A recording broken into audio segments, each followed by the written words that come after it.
Hi, Lisa. Thank you so much for coming on Authentic AI for Entrepreneurs. I'm so excited to bring it on the show, lady. Hi, Kinsey. I'm very excited to come on the show and chat to you all about AI. Oh, yes, we are going to be getting super nerdy for sure. But before we dive into that, I'd love for you to tell us, who are you? What do you do? Who do you serve? Yep, so I'm Lisa. I'm a female fitness coach and virtual personal trainer, and I help women who are busy, working women who are either running their own business or working in a job. I help them to find time to fit in movement throughout their day using micro habits, micro movements, so that they can keep moving, they can get strong, they can build confidence, and yeah, we can just be ready for whatever the world throws at us. Oh, I love your take when it comes to fitness and the micro movements. But today's conversation is going to be nerding out about AI tools. Yep. So I always like to kick things off by just asking, how did you first start hearing about AI and dipping your toes into using these tools? Yes, I think it was like Chat GPT kind of first came out, and a coach that I was working with, Michelle from Brown Mary, told us about it, and she said there's this new tool, let's give it a try. And so I kind of started using it a little bit, but didn't really have the time to start getting into it. But then when I launched my own podcast that I started last summer, I really used it to start researching, and like it helped me come up with a name for my podcast. It helped me create the scripts and the outline, and now I use it to repurpose and do research and all those sort of things. So it's really sort of started dripping more into my business and helping me to save time, be more effective and efficient and things like that. Yeah. Oh, congrats. Coming up on a year of your podcast. Thank you. I love it. Yeah, I was actually interviewed on Michelle's podcast too about all the AI stuff. And I love when more women can start embracing these tools and learning how to use them, especially because it is funny how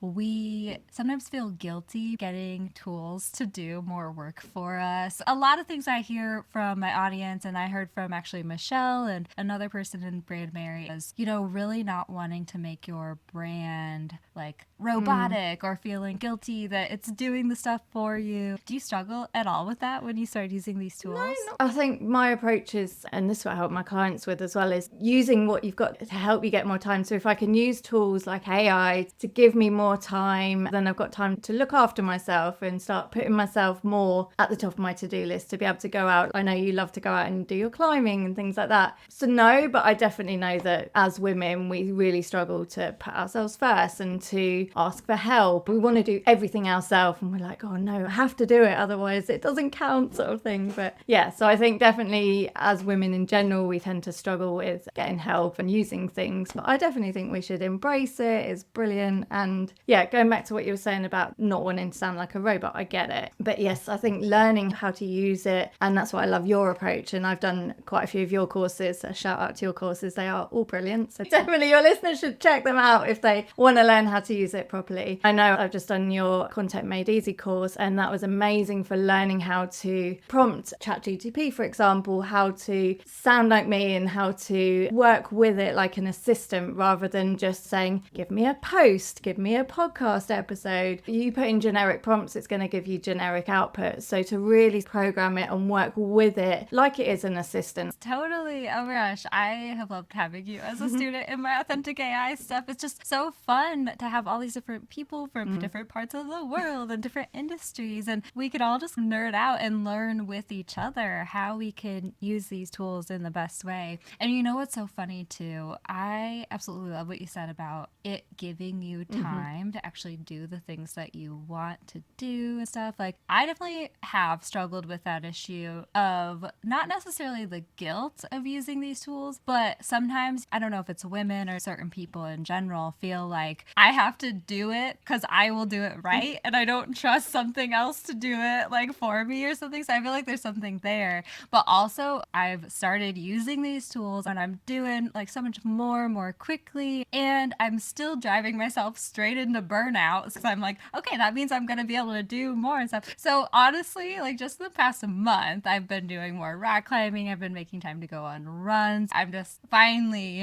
being like, oh wait, yes, these tools can give me more time to do these things while still being as productive as I would be without using them. Yeah. And I think going back to what you said, it's about letting go of control. You're not giving over your whole business to AI. You're kind of using it as a sounding board, as your assistant. Because I think a lot of entrepreneurs, maybe they work on their own, maybe they have a small team, but I definitely work on my own. And I'm like, oh, it's really nice to have a sounding board and just someone to chat back and forth with. But overall, and I know you're very, very big on this, overall, you're in control of your business, you're in control of what you say. So it's up to you to take that output, work with it, prompt it using great prompts, and then look at it and run it through the filter of your business, run it through your critical thinking skills. Does that sound like me? Is that correct? AI is not always right. Make sure you're fact checking. You know, I've done a lot of studying looking at research papers and things, and you have to be very careful. Just because it's scientific research doesn't necessarily mean it's great. You have to look at where the biases are. You have to look at who's paid for it, all that sort of thing. And it's the same with AI. You can't just take it for word what it comes out with. But yeah, definitely running it through the filter of your own brand and being authentic to you. Yeah, I don't. But seriously, I think that this is a shift that I've only recently realized that we need to be talking about more so is you can get these tools to just do an entire task for you. And there are ways and prompting techniques that you can get it to do a task very similar to how you would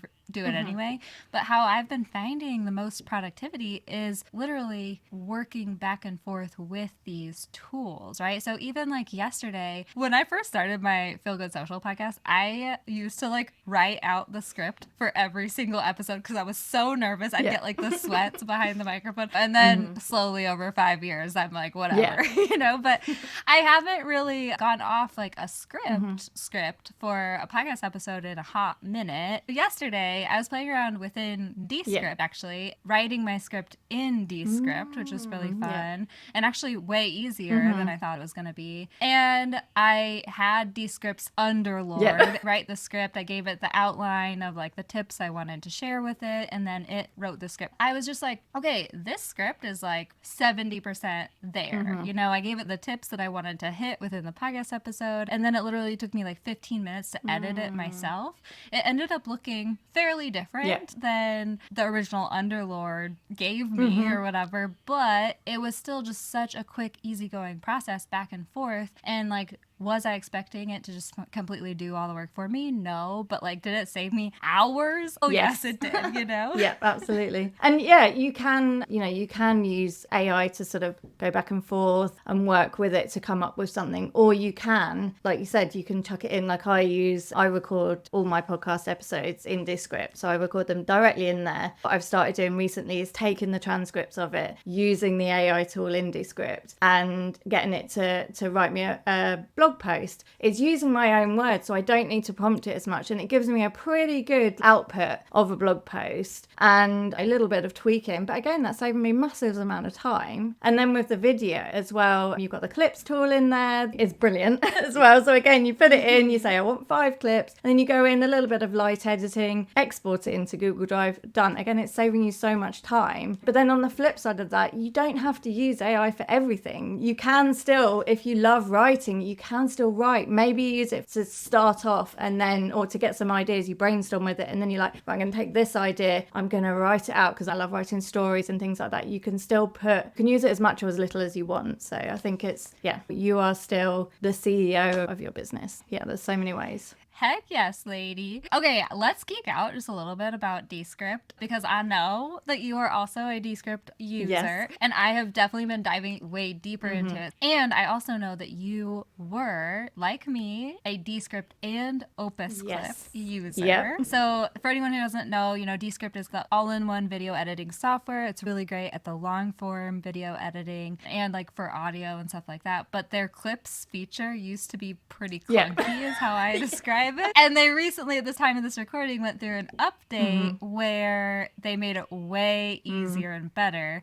Before this update, I was using Descript, I'd throw it into YouTube, then I'd throw the YouTube link into OpusClip, which is the clip finding software. Now that I'm using the Descript clip finder, I honestly think that Descript finds clips better than Opus. Yeah. I don't know. Have you been noticing anything? I've not used it so much, but definitely it's giving very similar output. And I've literally just cancelled my OpusClip subscription because I was like, I pay for Descript. You can get a free plan with Descript, but I've got a paid one, so it gives me the AI tools and things. And I was like, there's no point paying for two things if it's doing basically the same job. And what I was having to do was I was having to download the video from Descript, upload it into Opus, and then wait for half an hour for it to output, and it would output loads. It gave me sort of 15-20 clips, which is brilliant, but too much. And you've got to go through, and then I've got too many clips now, and it's decision fatigue because there's just too many things to do. Whereas with Descript, you can put in how many, so I'm going to limit it. I'm going to say I want 3 or 5. I'll do that. I can always come back to it, and it's in there. They don't disappear. And what I found about Opus was you can only edit them for up to 30 days, and then they're gone, which I didn't like. I just like that it's all housed in one place. I'm using it. I still think OpusClips is a brilliant, I'm not saying it's not, I still think it's really good, and I love the editing features in it. And for someone who maybe records their podcast somewhere else, they upload it to YouTube, brilliant. You just stick the link in and it's done. But yeah, I'm really happy with them. I think they give me some good clips. Yeah, I mean, it is. It's just one of those things. It's been one of the hardest things to navigate, especially as the host of an AI podcast, where finding boundaries with the tools that you use and streamlining as much as possible, because there are a lot of tools out there that can do similar things. Yes. And my whole thing with the Descript versus the OpusClip is, at one point before this Descript update, it really was worth it for me. Yeah. And I don't like that about OpusClip, that it was only hosting them for 30 days even when you were paying for it and stuff like that. And I'm like, ugh. But yeah, it was worth it for me, my time, to pay for both of them before, because Descript's thing was so clunky. But now it's easier. I've honestly been finding, so with OpusClip, and maybe it's just, sometimes I blame it on my mumbling, I don't know, but like, it was, the last few times I used it, it was giving me like really weird clips, and it'd be like kind of halfway cut off sentences and stuff like that. And yeah, you'd have to go in and edit each and stuff like that. And with Descript, I found that actually the clip finding thing is pretty good. And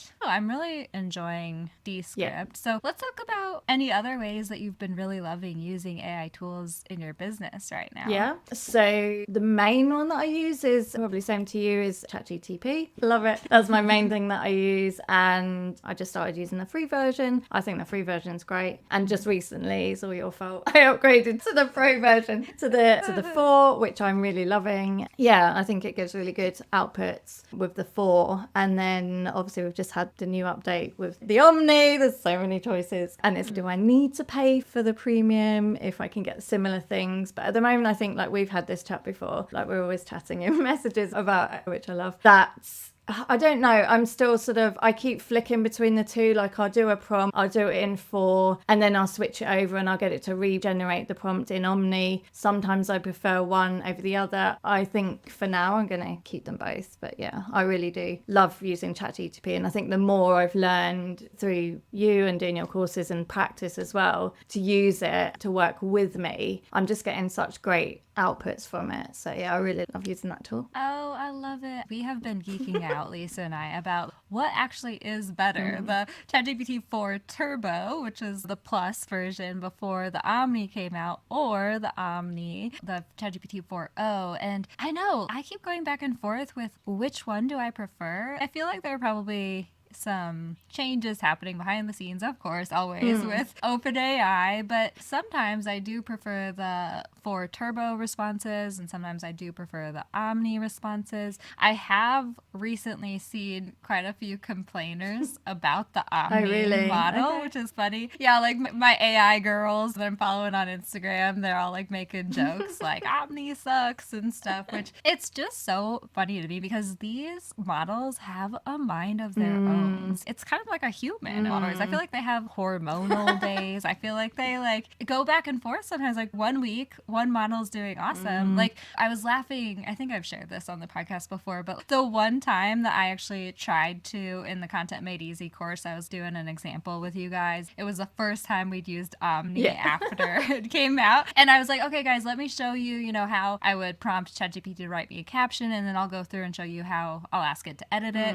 And it like threw up a caption, and I was like, actually, I don't think I would really do much to this one. This is crazy. But I will say, since then, I have tried to get it to write me a caption. It does seem to be a little bit more like generic Chat GPT sometimes. So I don't know. To try to figure out these platforms. Yeah, but I suppose they are coming off, I don't know what it's called, but like it's being programmed, isn't it? So it's being fed information all the time. I know it's not updated in real time. It is slightly backdated, but it is learning off all the prompts we're putting in. And I know listening to one of your recent episodes, you did an interview with, I can't remember her name now. What was the guest you had? Dr.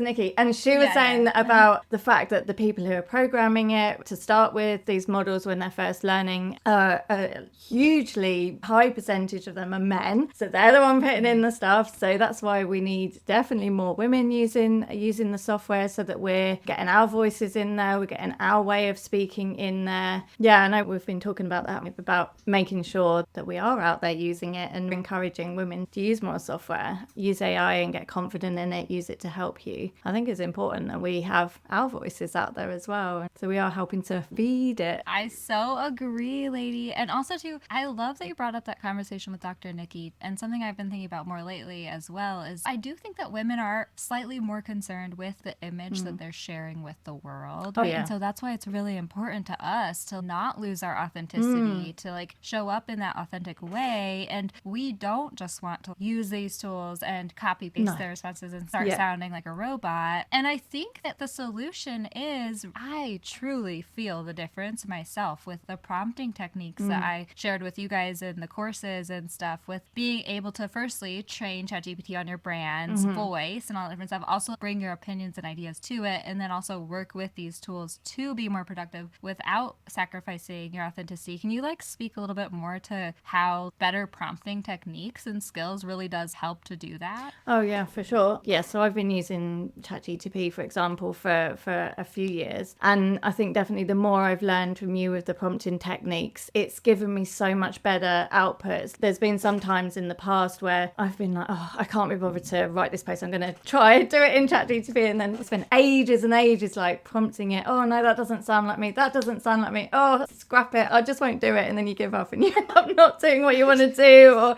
just get frustrated, and it's really annoying, and you end up wasting so much time. But I think the more I've learned to use the prompts, and like how you teach, like using the layered prompts, not just write me a caption or whatever, it's this is who we are, this is my brand, you know, this is all the information about my brand, have you got that, are you okay, let's keep going, we're going to write this, we're working on captions today, this is the thing, can you tell me, you know, what sort of thing, and keep layering it.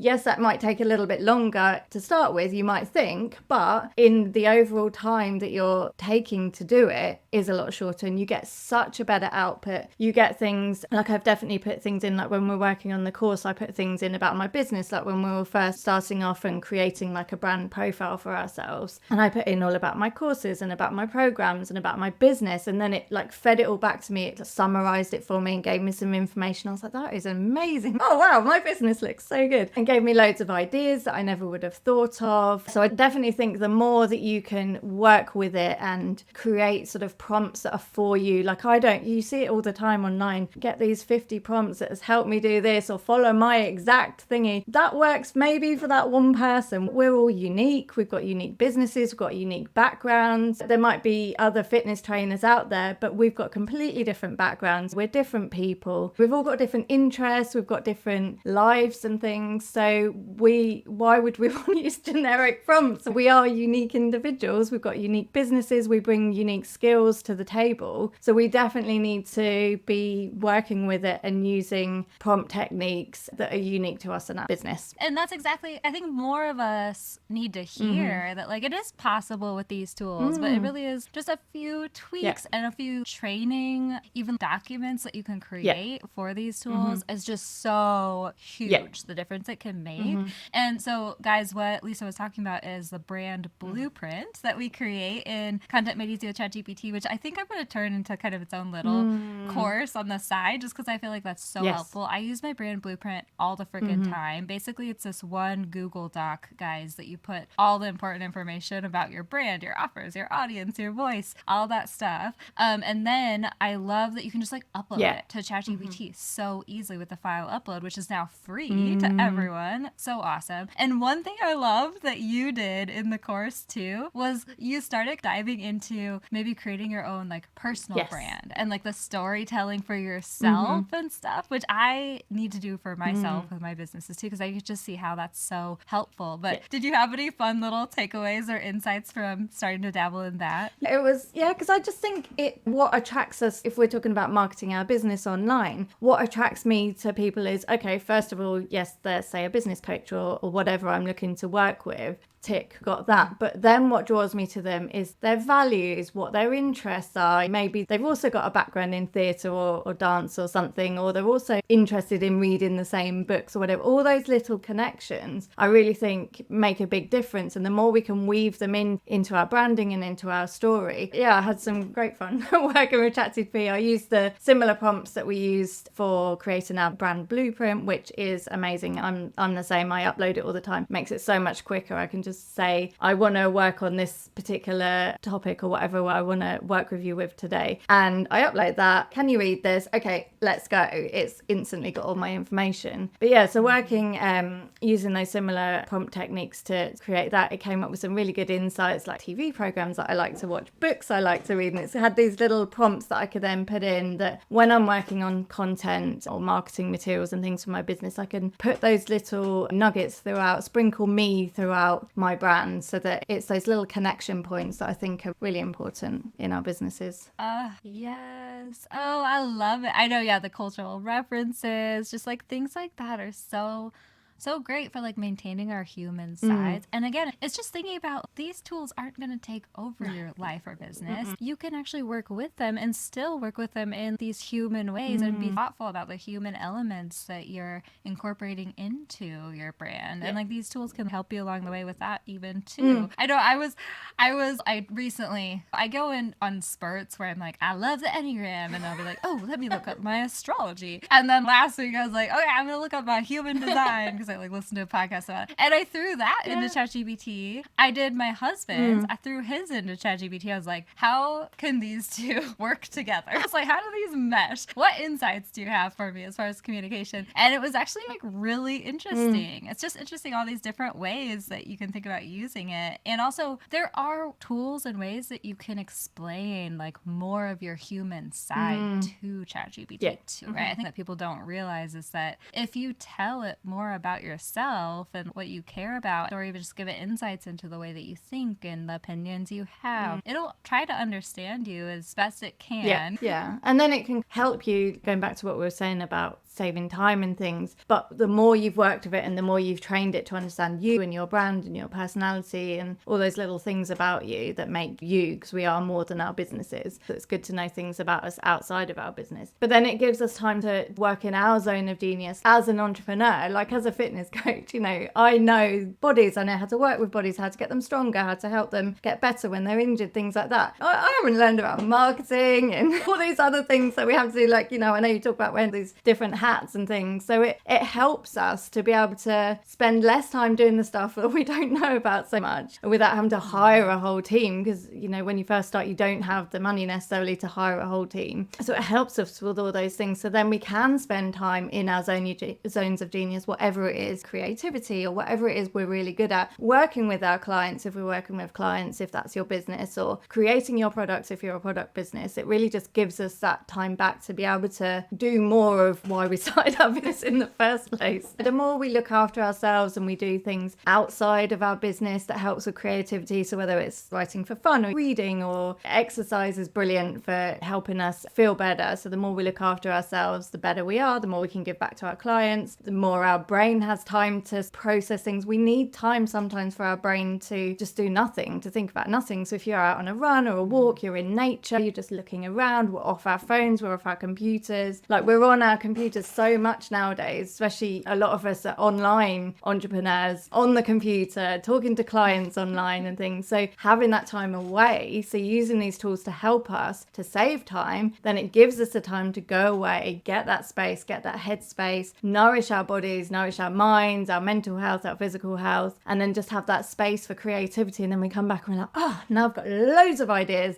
And whether you then sit down and you write your own copy, or you're back on Chat GPT getting it to help you, or you're using it to maybe map out your content plan, but then you're like, oh, brilliant, now I can write this myself. It either helps you start sometimes, like I do that, sometimes it helps me start and then I carry on, or it helps me finish, like you said. I always write too much. So if I want to make it short, I'm like, can you condense this a little bit? And then it gives me a whole load of stuff and doesn't sound like me, and I'm like, can I use my own words to condense this? And then you get something a bit better. So yeah, it's good all around. Yeah. Oh my gosh, and you just brought up one more thing that I have been geeking out about lately too. So okay, going back to Descript, which has the underlined AI feature and stuff, and one of the features is edit for clarity. And I have to tell you, I have been loving using this because it's not always right, but I love the interface of editing within Descript in this way because it just crosses out what it thinks needs to be edited for clarity, and I can like revert it or whatever and bring it back if needed, right? So that's one of those things that's a little annoying with ChatGPT. There's no way to like edit within its interface and stuff in that way. And so actually with Descript, I've been loving recording myself just like riffing on an idea or topic,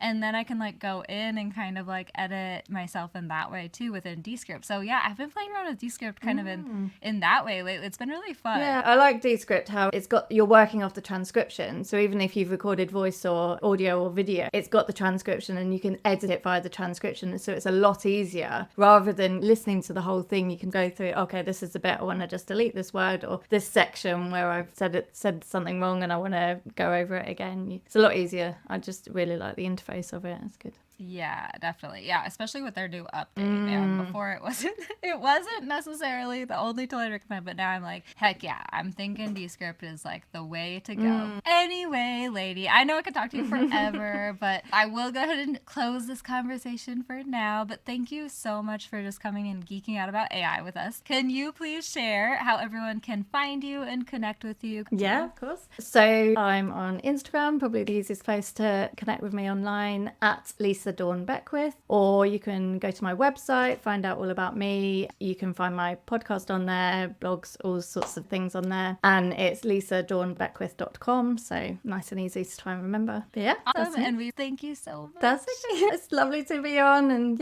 chatting more about AI. So thanks for having me, Kinsey.